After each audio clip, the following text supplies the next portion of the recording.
अगर मैं आप लोगों से कहूं कि टाइटैनिक कभी डूबा ही नहीं तो शायद आप लोगों को मेरी बातों पे हंसी आएगी। लेकिन दोस्तों, मैं कोई मजाक नहीं कर रहा। टाइटैनिक के बारे में तो सभी लोग जानते ही हैं। वही बदकिस्मत जहाज जो अपनी पहली ही यात्रा में डूब गया था।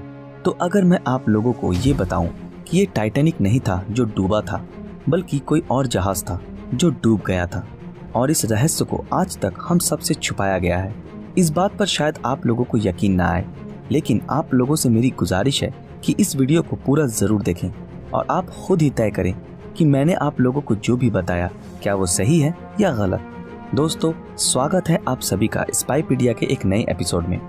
ऐसा माना जाता है कि टाइटैनिक अपने समय का सबसे विशाल और खूबसूरत जहाज हुआ करता था, जिसने 10 अप्रैल 1912 को अपनी यात्रा इंग्लैंड के साउथहैम्पटन शहर से शुरू की थी।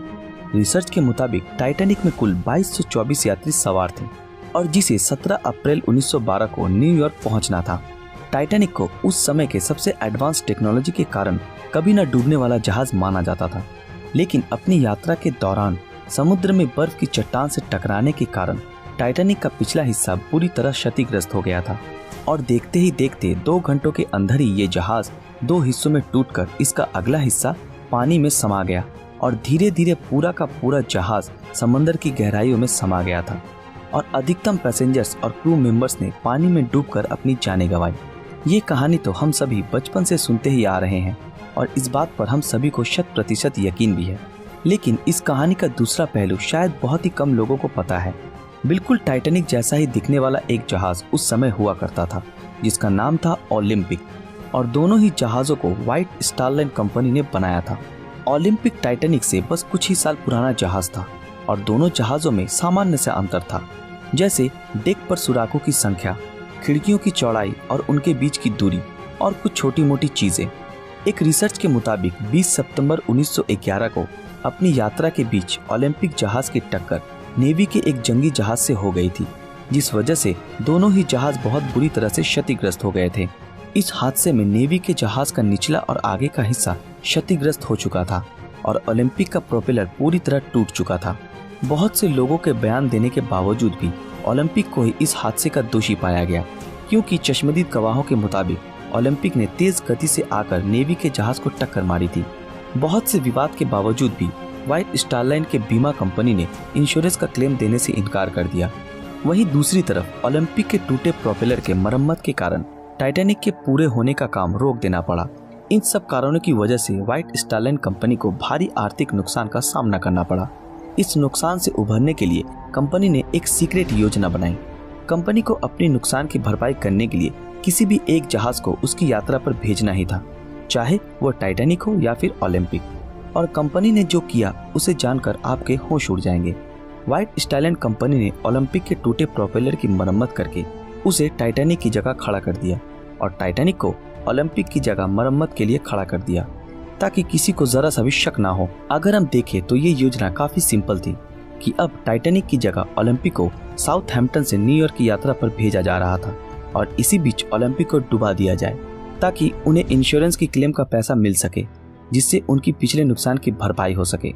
इस योजना के पीछे 4 लोग थे, जिसमें व्हाइट स्टार लाइन के chairman J Bruce Smith, Harland and Wolff shipyard के मालिक लॉर्ड पियरे, टाइटैनिक के मेन डिजाइनर थॉमस एंड्रयूज और व्हाइट स्टार लाइन के मालिक जेपी मॉर्गन। इस योजना को बनाने के बाद सबसे पहला काम ये किया गया कि ओलंपिक के फ्लोर पर कारपेट बिछाया गया। इसके अलावा भी कई और चेंजेस किए गए, जैसे ओलंपिक के पुराने बी डेक को निकालकर उसकी जगह टाइटैनिक के नए बी डेक को लगाया गया, ताकि देखने वालों को ये एक बिल्कुल भी नया जहाज लगे और लोगों को इस पर पूरा यकीन भी हो जाए। और इसके साथ ओलंपिक को टाइटैनिक की जगह अपनी यात्रा पर भेजा गया।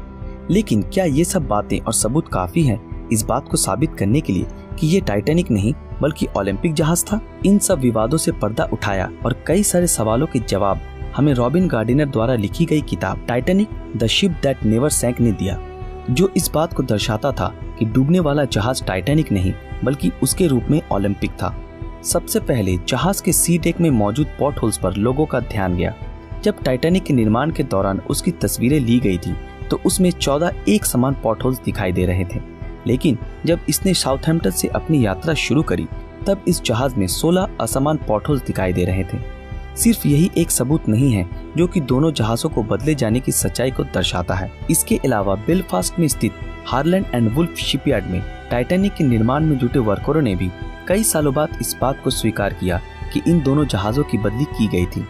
लेकिन अपनी नौकरी से निकाले जाने के डर से और सरकारी अफसरों द्वारा 20 साल जेल में कैद करे जाने की धमकी से वो सारे वर्कर इस मामले में चुप थे। इसके अलावा भी कई बातें हैं जो इस घटना को रची हुई साजिश साबित करते हैं। जेपी मॉर्गन उन लोगों में से एक थे जिन्होंने अचानक अहम मौके पर टाइटैनिक की यात्रा कैंसिल की थी और इसके पीछे का कारण उनकी खराब तबीयत को बताया गया था।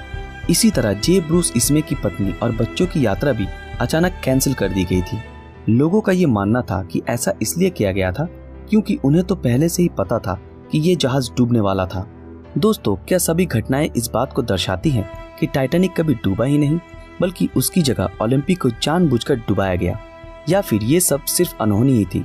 लेकिन जो भी हो, इन सारे घटनाओं में नुकसान तो सिर्फ इस हादसे में अपनी जान गंवा चुके लोग और उनके परिवार वालों का ही हुआ जो दूसरों के लालची नियत का शिकार हुए। दोस्तों, इस विषय पर आपकी क्या राय है हमें कमेंट करके जरूर बताएं। अगर ये वीडियो आप लोगों को पसंद आया हो तो इस वीडियो को लाइक और अपने दोस्तों के साथ शेयर जरूर करें। अगर आप ऐसी और रोमांचक वीडियो देखना चाहते हो तो हमारे इस चैनल को सब्सक्राइब करके बेल आइकन ऑन कर दें। तो फिर मिलेंगे आपके साथ अगले वीडियो में, तब तक के लिए अलविदा।